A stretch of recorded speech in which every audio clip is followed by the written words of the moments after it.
After coming to New Jersey and living with my uncle who changed his name from Pollock to Parker, he ordered me to become a Roman Catholic.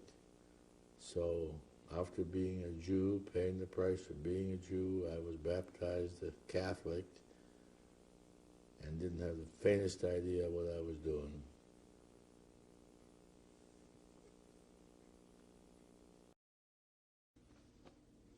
Can you tell us your name, please? My name is Klaus Pollock, and we marched on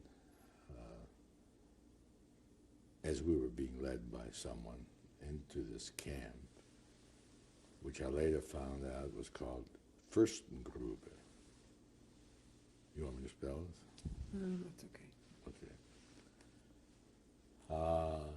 This particular camp had very similar barracks. It looked like an ex-military barrack. I wasn't sure. I thought it was in the Ukraine, but apparently it wasn't. I don't know for sure even to this day where it is. How did you know it was Fürstengrube? Apparently there were signs there, or other people told me, or that's the only way I can tell you that I knew. It was an active coal mine, which at the time I didn't know it was, but and the entrance to the coal mine was about 5 or 6 kilometers away from the camp. Again, the camp was very similar to what I was used to in Auschwitz and Terezin.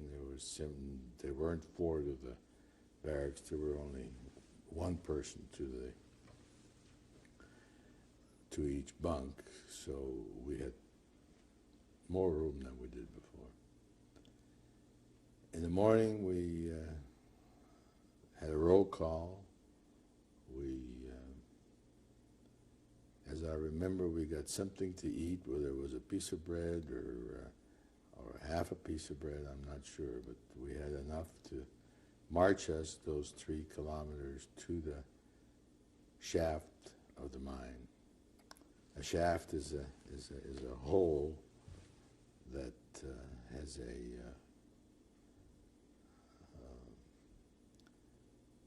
cage in it that holds about 6 or 8 men, that hangs from the top of a crane, and it takes you down, I don't know, maybe 100 meters or less to the bottom of the mine.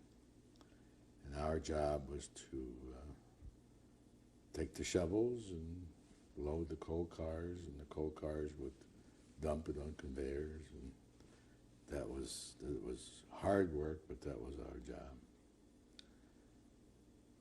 Before we went down into this shaft, again, the guards would surround us and make sure that we're guarded properly and that we couldn't get away. And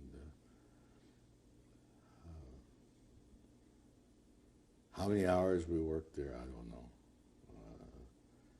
This made it even worse. At least when you were on the ground, you could tell whether it was daylight or dark. Down there, you couldn't tell anything. That was a 24-hour-a-day operation. They had men working around the clock. We would come out, and they would go in, and so forth. And whether there were 8-hour or 12-hour shifts, I don't know. I do know that I was pretty tired at the end of the day. I have never in my life even seen a shovel, let alone used one. We had no gloves. We had blisters on our hands like you can't believe. And I don't know whether you've ever seen a coal shovel, but a coal shovel is twice the size of a regular shovel because coal is not heavy. So this thing is about, I don't know, foot and a half wide, and has a short handle. But it's not heavy. It's just bulky. Were you in the same uniforms that you came from Auschwitz in? Yeah, nothing's changed. No coats? Yes, they did give us coats. It was cold. But the other nice thing was that down there, warmer. But the worst part was that there was so much coal dust that you breathed. We didn't have respirators, we didn't have ear protection, eye protection, nothing. And so that was the downside of that.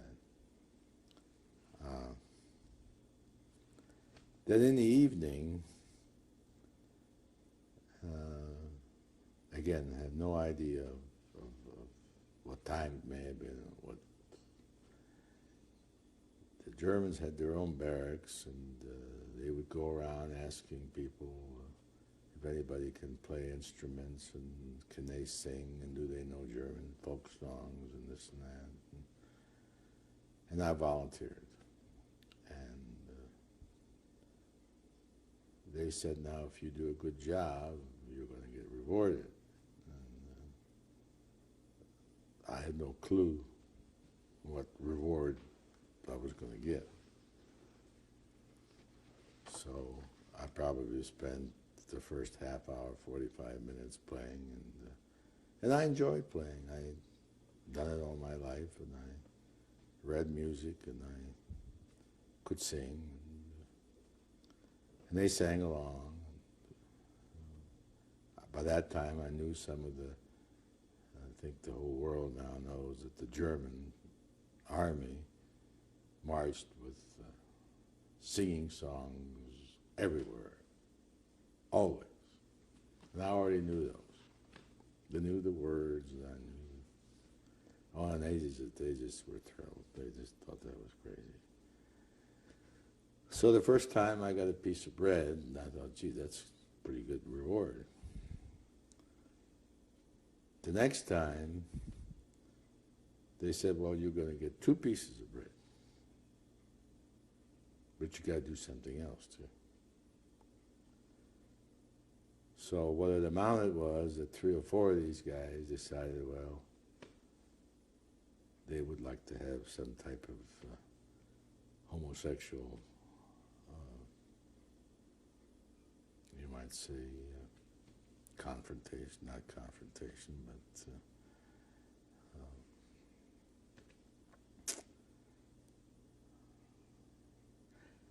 they have been without women for so long that they needed something to take off the pressure, and they wanted to satisfy their desires. That the best thing they could come up with were some young boys like me that they could do things with without getting hit or having to kill them because they were retaliating and I was cooperating. And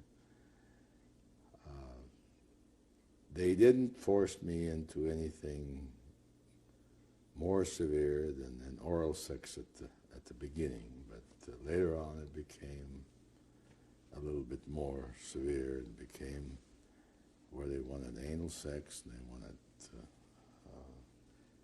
things that I hadn't any idea. I mean, believe me, up to this point, it's probably not hard to believe. I had never experienced anything with anybody about anything like that, so I didn't know what to expect. And I was amazed that it even worked. How did I know it's going to work? So, when you are starved, the last thing you want is any kind of sex. I didn't know that at that time, but I certainly learned it in the later years. But I mean, the first thing you want is something to eat. But like I say, it worked. I got rewarded. I got some food. At that time, I was probably down around, I was just guessing, around 80 pounds, maybe a little less. And this went on nightly. And I decided that I had no choice. This is what kept me alive. I saw people around me dying. decided that perhaps that I'd rather do that than die from lung cancer, which I didn't know even existed, but I mean, the conditions down that mine were pretty bad. Again, there were other things going on. There were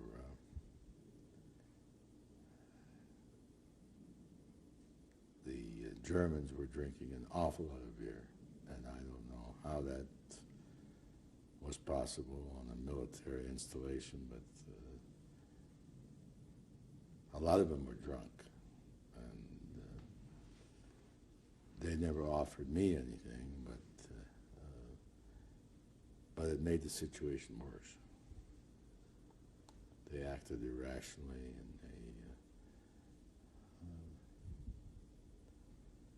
and the worst part about it all was that you worked all day, you were tired as a dog, and by the time you got through with those clowns, it could have been midnight. I don't know what time it was.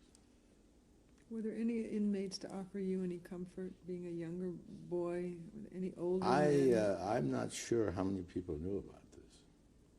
This was done in a lot of secrecy. You didn't confide in anyone?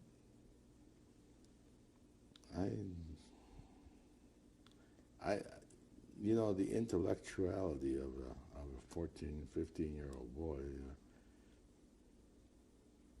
at least with me, it wasn't such that I made friends very easily.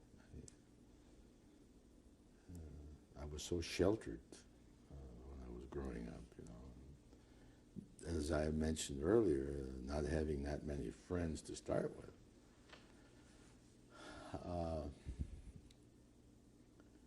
There wasn't anyone there that I felt even gave a hoot what's going on with you, because they were concerned about themselves. The inmates didn't bother you because, like I said before, they were starving, and I don't have any idea how many people they did this to, how many of us my age were there. When I was there wasn't anyone else around except Germans. And I don't think they confided in the other prisoners. So the next thing you know, you got up the next morning and you took your 3-kilometer hike back to the mine, and you did it all over again.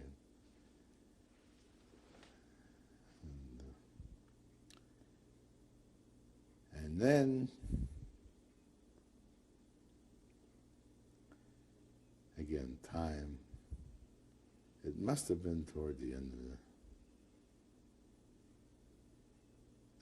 year, getting close to Christmas of 45, for 44, starting 45, I think.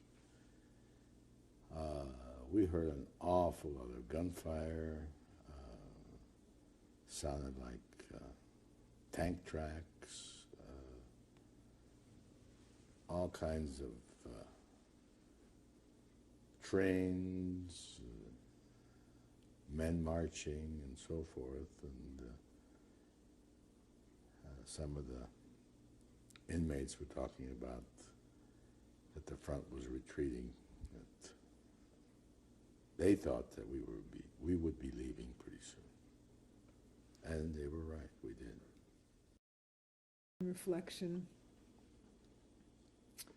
When you think back about all the things that you experienced during the war, how do you think the experiences affected your life? And I mean, in terms of how you lived your life, relationships, or other things that you've done since? Basically, I can say this, that I'm absolutely not afraid of anything as far as dying or having a car accident, or I'm not afraid of anything. I learned an awful lot about medicine. I did that maybe a little bit post-war, but I also think I learned a lot during the war, where I'm able to 3 times be sort of a nursemaid to my wives, and it helped me tremendously. My attitude is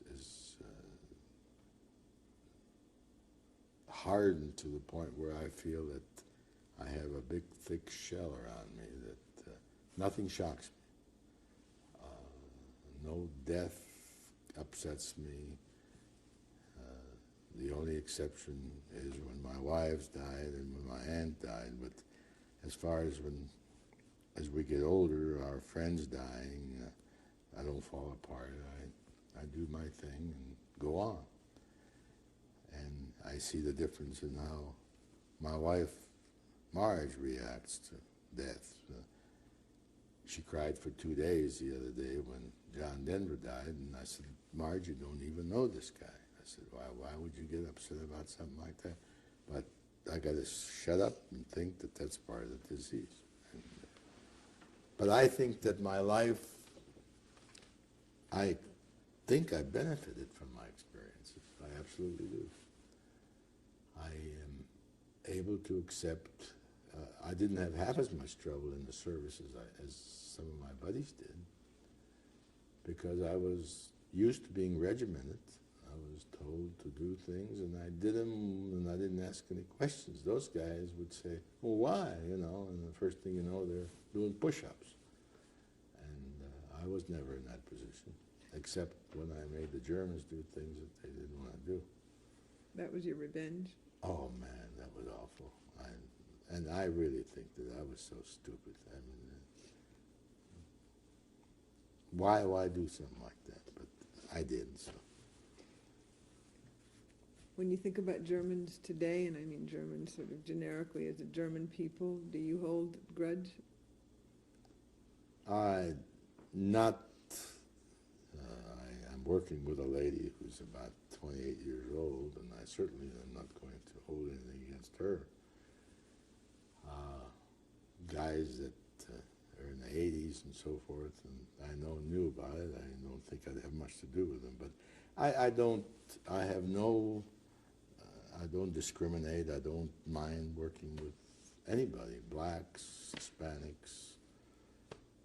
I spent enough time in Japan and Korea, China, and I have no prejudice.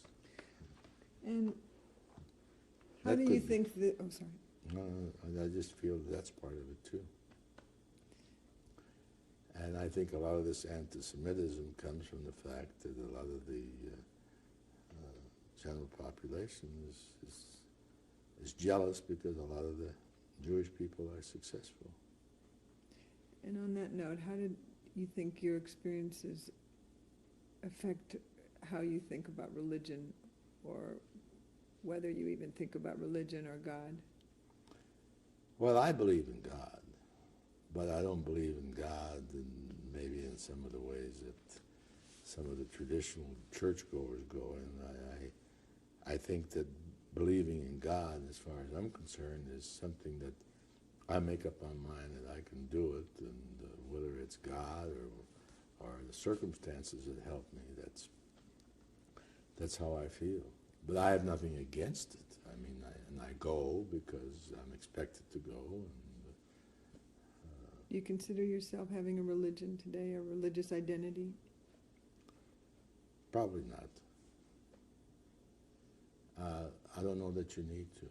And I think that when I go to bed at night, and I say to myself, gee, maybe tomorrow will be a better day. And if that's praying or not praying, I don't know, but I do that. Did you believe in God at the times you were in camps, and did you ever say, if so, did you ever say, where is God? I never even thought about it. All you thought about is survival. Food. I don't think anyone understands what it means to be starved. I really don't. These kids, when they were growing up, kept running to me, I'm hungry. I said, you don't even know what hunger is? Oh, yes, I do. You want this peanut butter sandwich? No, I don't want that. So you're not hungry. So did your experiences affect how you raised your kids in that way? I think do you so. And I got in a fight with my wife over it too, because she says, just because you didn't have it doesn't mean they can't have it. And lastly, do you have a message for future generations, for your grandchildren or children out there who are watching this interview? Well, all I can say is that I had no control over what happened. They have, the only control that they have is to believe in their government and participate in what goes on around you, be interested in what goes on in countries like Israel and in the former Yugoslavia, which I spent a lot of time in during the worst times possible. Not on purpose, but I did. And I think that even though I say I had no control over it, but as a whole, I think we have a control over it to a point. I don't think we could have stopped Hitler. I don't think we could have stopped Mussolini, but I don't think that the average American that you stop on the street can even tell you who your Congress people are. And I think that's important. Thank you very much for sharing your story. Okay. This is a picture of my paternal grandparents, my father's father and his mother. His name is Ernst, E-R-N-S-T, and Ida Pollock. Both my grandfather and my father were doctors.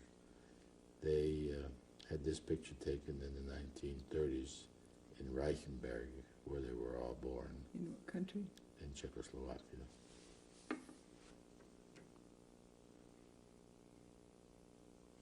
Okay. This picture is taken at the weekly must-attend dinner on Friday nights at my grandmother, my mother's mother's house, with the only exception with Dr. Pollock, my father, being excused at times. Otherwise, there were no excuses. The left to right in the back row is my mother's sister, Annie, and her husband, Fritz.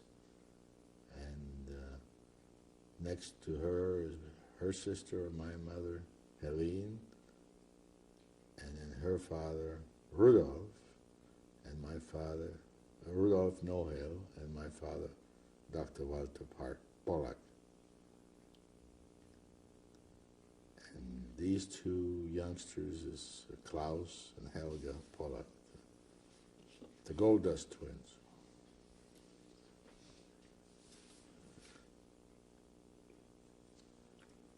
This is Klaus and Helga Pollack.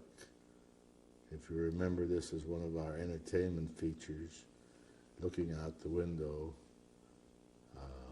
watching people using public restrooms and determining what that person may be doing in that restroom at the time they were there. Where was it taken? This was taken at our apartment at Skretova 17 in 1934 in Prague, Czechoslovakia. This again is Klaus and Helga Pollack in Prague in 1933 in our playhouse, which was on the rooftop of the apartment building at Skretova 17. It's the only place that we had to play. Couldn't play in the streets, and the roof made a perfect place for us to spend after school.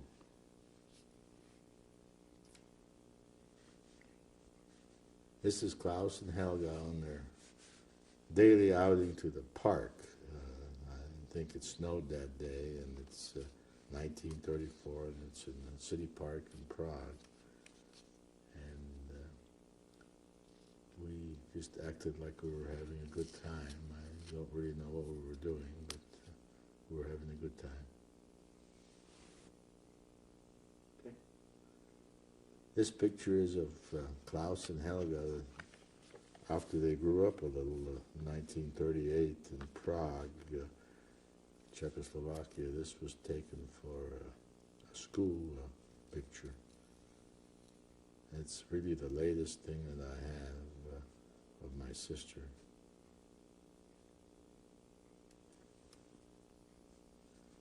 This is my first wife, Lenore Charlesworth Pollock, on our wedding day, January 5th, 1952. We were married in Denver, Colorado, at the Trinity Methodist Church at 19th and Broadway.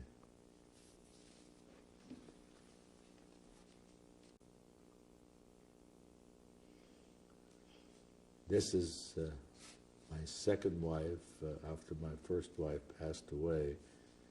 We married on July 20th, 1963 at the Holy Cross Lutheran Church on Colorado Boulevard.